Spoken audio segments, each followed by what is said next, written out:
Very, very important. You're not going to go and attacking the person.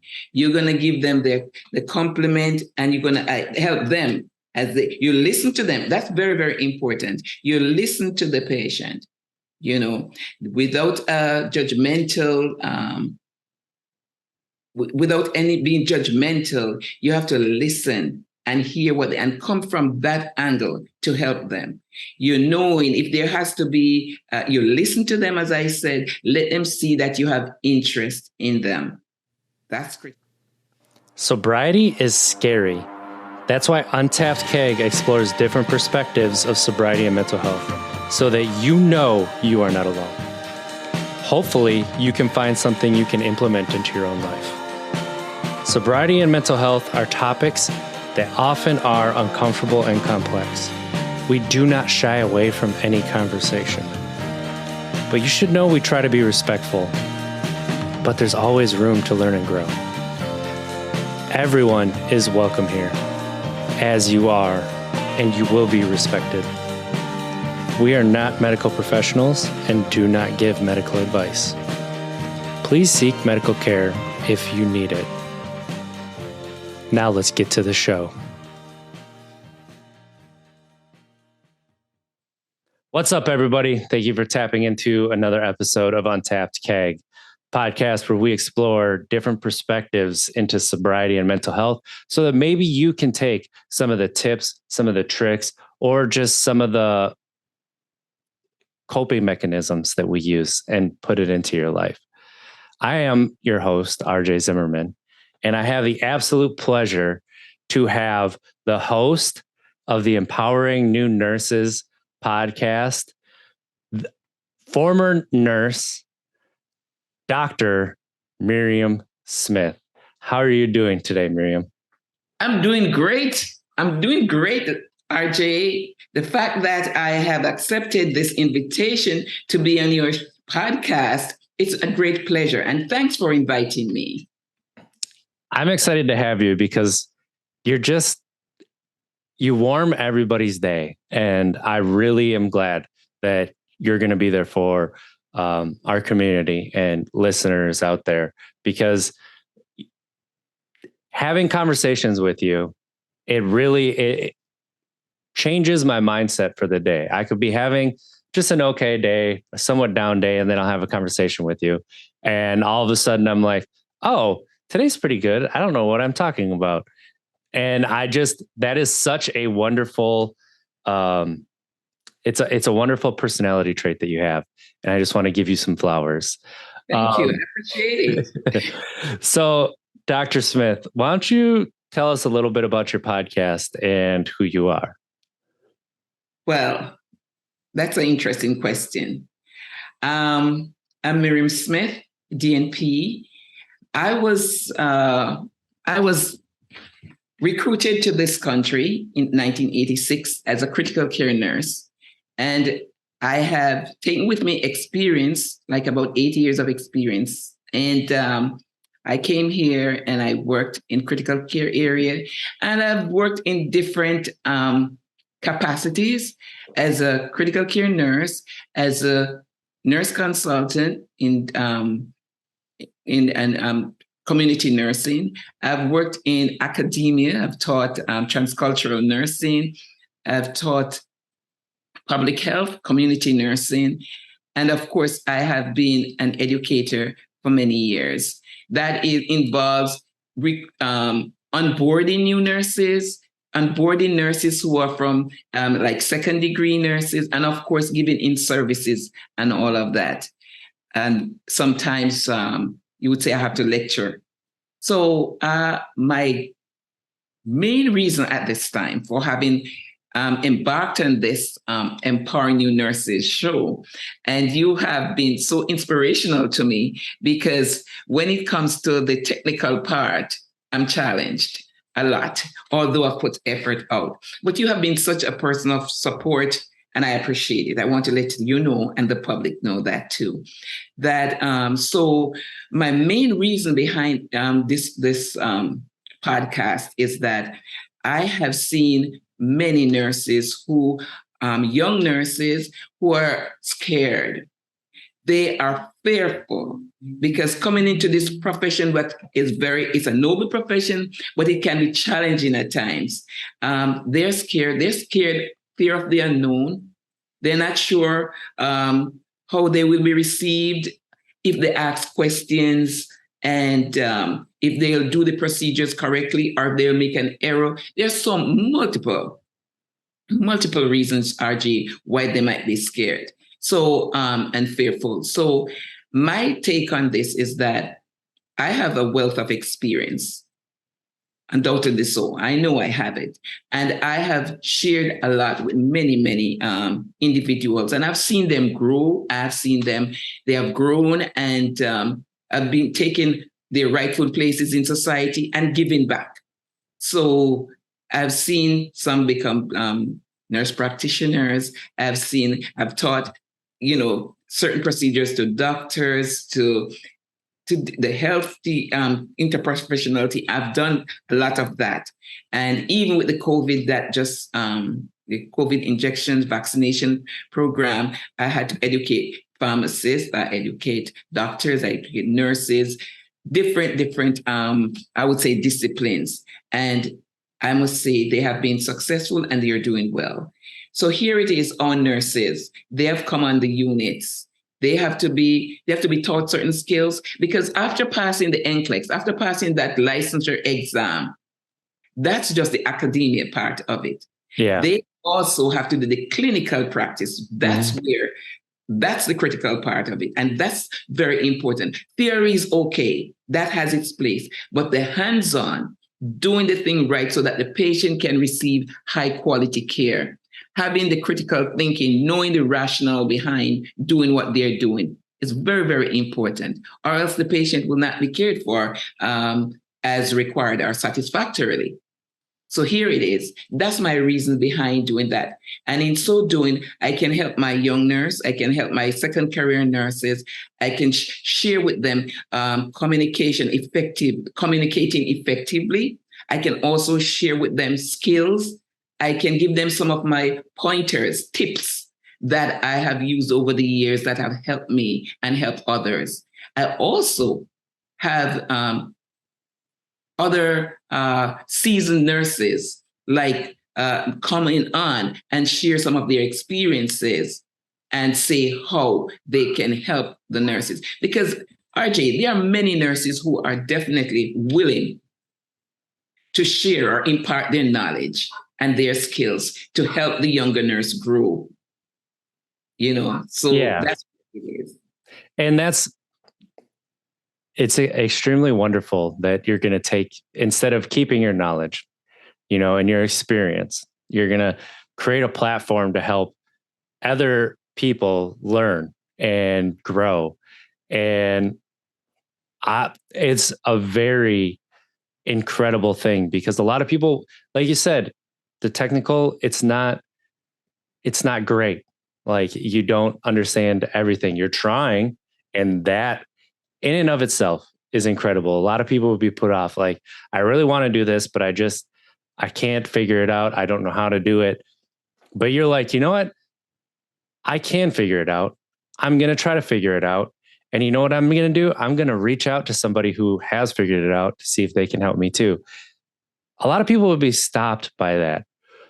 When it comes to your drive and you want to create a resource, another resource for nurses to use. Let's say they don't understand, and we talked about this, like the EKG completely, or like the stethoscope, they struggle with that a little bit. What made you want to really take your experience and put it into an audio or video platform so that new nurses might be able to look them up, or even experienced nurses who need a refresher? Right. So think of it this way. There are individuals who are out there who want definitely to make a transfer or a transition to another area. For example, in critical care, or a step down, or a telemetry unit. And there are requirements to be in those areas, for specialties. And for example, working in the emergency room or the telemetry or the ICU or the NICU or the labor and delivery. Those are areas where you have critical patients who have to be cared for. Many times they are being monitored. And when I say monitored, they have different lines, different tubes, whether they're in the cardiac monitor. And you may go into a critical care area. You may go into an area you see, or when you go in the hospital or someone for you go in the hospital and they hook them up to a machine and you're seeing the different lines on the monitor and what it's saying, and you may hear some noises and all of that. What is it all about? No, the nurse who works in those areas, they have been trained, they have been equipped to be able to recognize different rhythm or different sound. Look at that. What is happening there? Is the heart slowing down? Is it going too fast? What's the parameter? The rate, so forth. And the lines, what are they looking like? Is it straight? That's going to me that it's death or something, or disconnection or something. So this is an awareness and being capable to respond appropriately to the changes that are occurring for these patients. So therefore, if one needs that type of help, and which can be scary, because I remember being trained at that time in critical care at the University of the West Indies, Jamaica, West Indies. Initially, it's scary, it's fearful, but you have some young nurses who are prudent nurses, but they don't know that yet. And they have questions. And if you are equipped, recently I interviewed a nurse and I actually had taught her, she was in one of the classes that I had, and I taught her EKG, for example, and supported her. And one of the fascinating things that when I spoke with her, she was so scared. And if you listen to the interview, you'll hear her. But she actually said she was so nervous. She never thought she would have been able to read those EKG, those dysrhythmias, or they call it arrhythmia or dysrhythmia. It's used interchangeably. So she's saying that she was saying, I don't think I would ever knew that. And now what she told me lastly, she said, I am not scared to go to any hospital. She actually does what you would call it moonlighting or sessions or contract now. She works at her designated place of work, but she also does a little extra on the outside. She said when she goes to those areas, she's not fearful.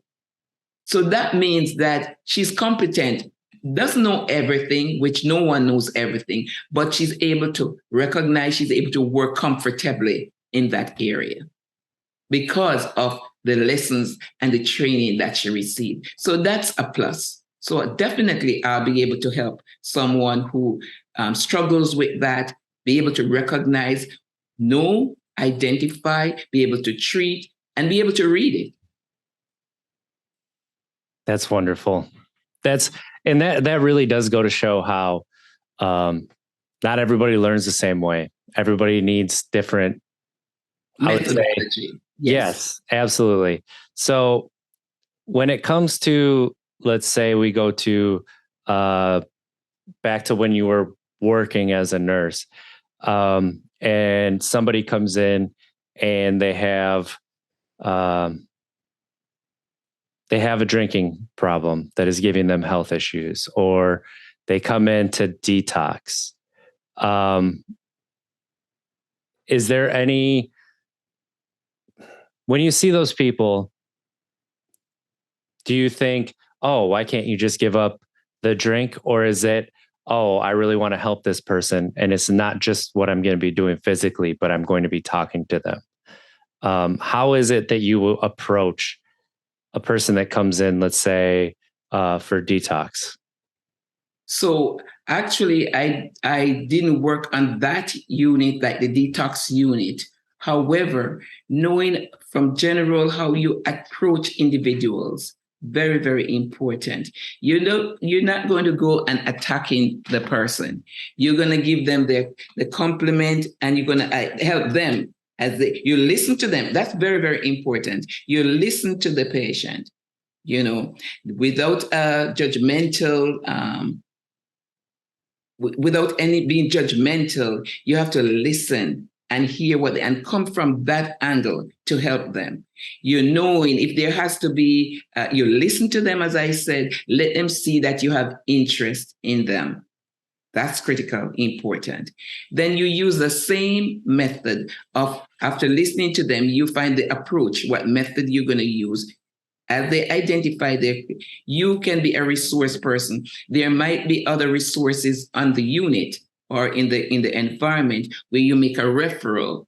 You discuss that with the team, of course, because here it is. It's not just the patient might behave in a certain way, which is maybe not acceptable. But what is that causing from? What's the result of this cause? This might be the withdrawal. This patient might be withdrawal, wanting to go out and get some and get that alcohol, or maybe asking somebody else to bring it in. There's so many different factors that can contribute to this patient who needs that individualized care. And therefore, as I said, you might have individuals who are the same situation.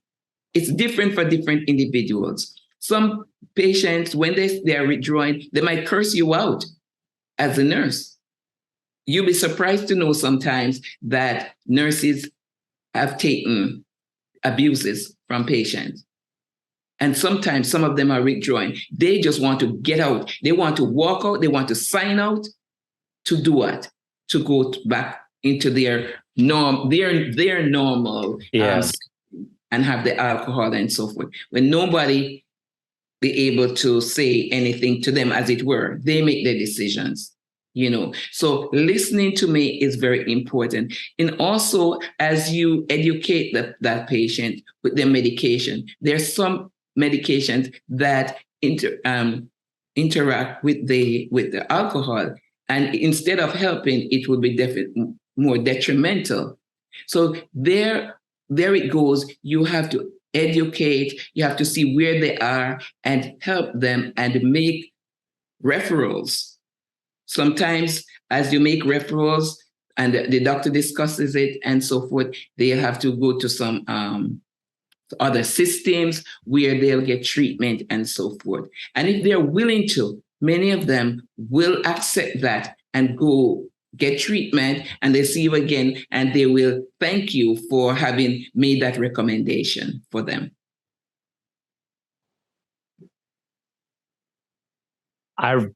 Your answer is like so fantastic to me. Just listen to the patient part and no judgment. Like, I think that a lot of life could be taken from that.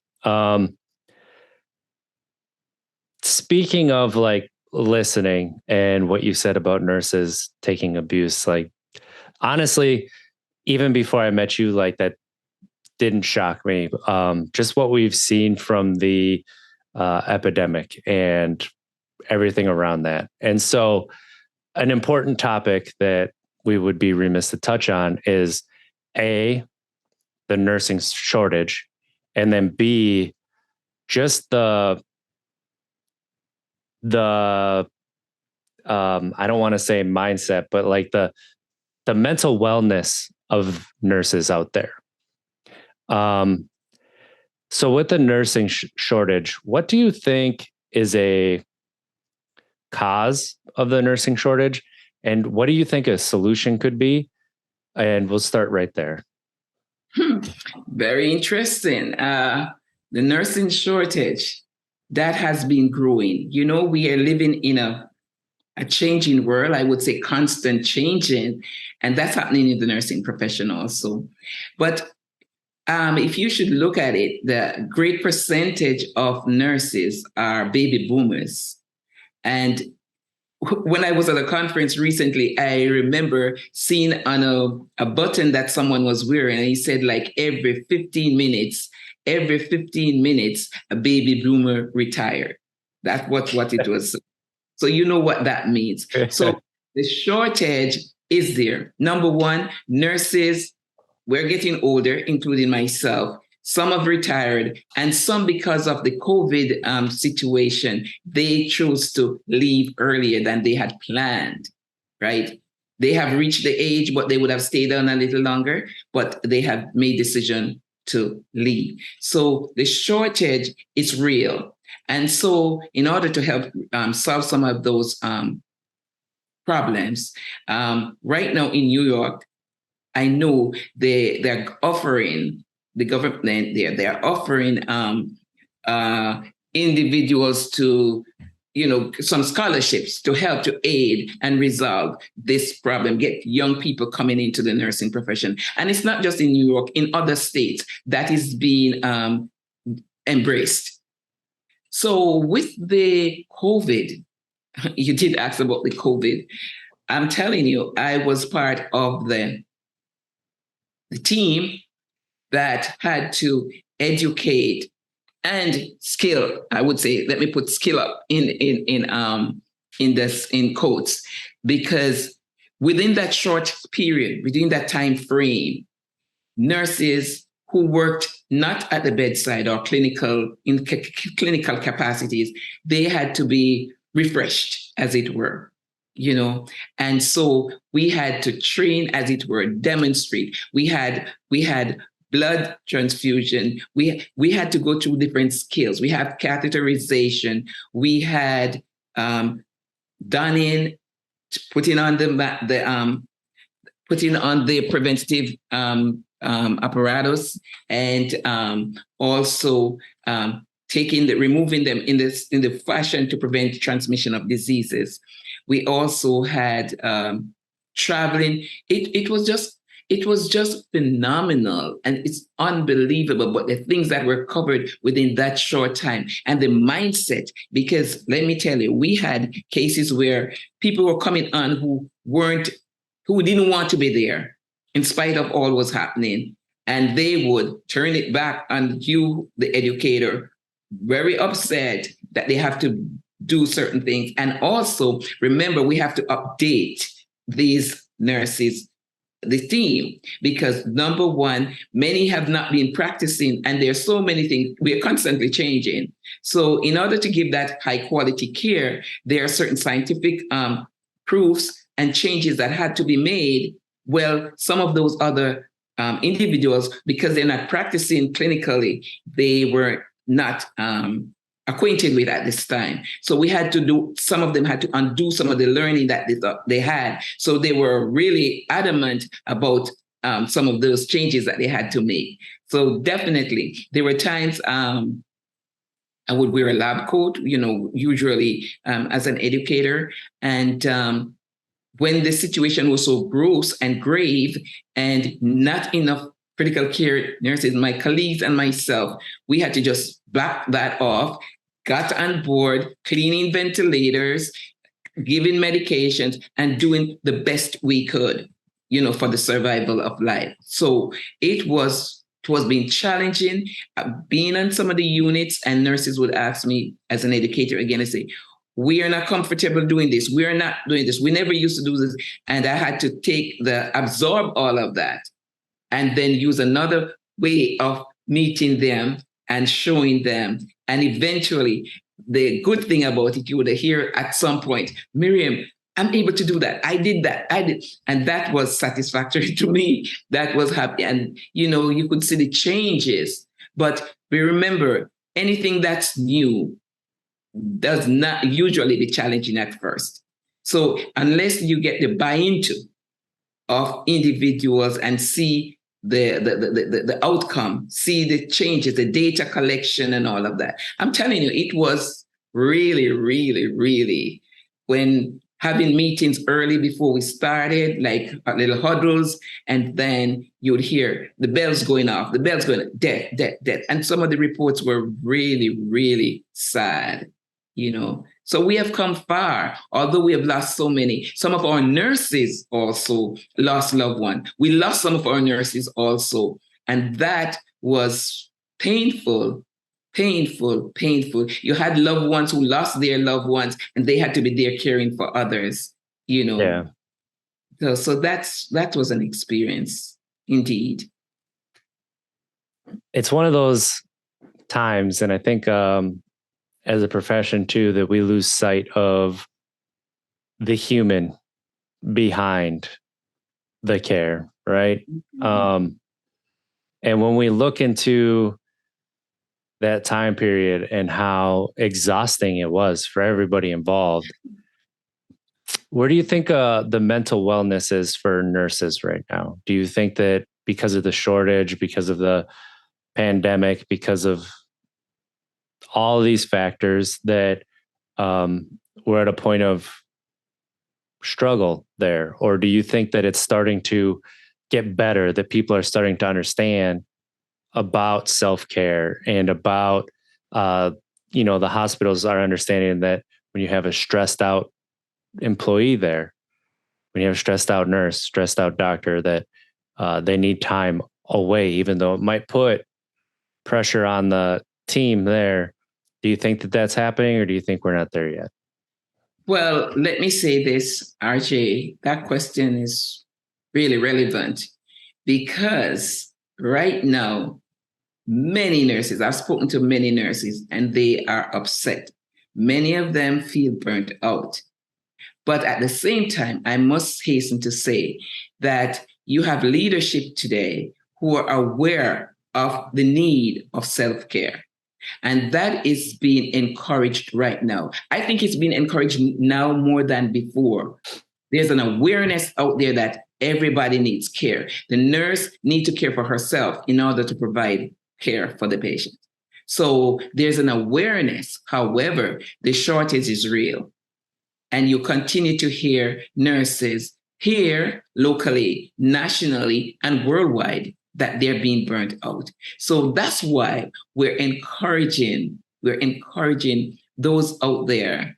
We're encouraging those nurses, who the older nurses or the seasoned nurses, to encourage and nurture the new nurse, so that in doing that, we will get new nurses on board, whether male or female, although nursing is a predominantly female profession. But we have male nurses coming on board, and of course, there's a place for them. It's good to hear that they're focusing on their self-care, and then you have all these, younger people coming on, because this profession is not one that better be taken lightly. But if you go in somewhere and you don't have a nurse, like that's a big deal, because who's the one who does the caring, right? The doctor's not in there taking the blood pressure, helping you out and talking to you about everything. Like, I think that's where we sometimes give too much.